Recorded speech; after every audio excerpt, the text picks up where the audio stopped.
Hi, my name is David Zemach-Bersin, and I'd like to invite you to my upcoming 8 Feldenkrais lessons for building resilience. Our involuntary nervous system has two aspects which work in a balanced way and in response to stressful or threatening situations. Our sympathetic system takes the lead, puts us on alert, prepares us for the fight, flight, or freeze response. And then, ideally, after that stressful situation is over, our parasympathetic nervous system steps in and takes over, allowing us to relax, rest, and recover. But what happens if we experience stress for an extended period of time?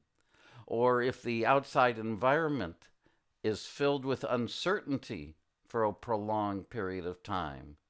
Then we don't really have the chance to restore ourselves between one challenge and the next. And then we habituate to a sympathetic state of our nervous system. And so we still feel tense, we still feel on edge.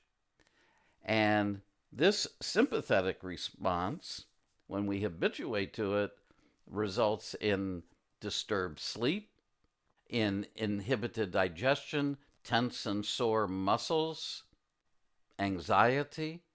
We have lost the ability to bring ourselves into a parasympathetic dominant state.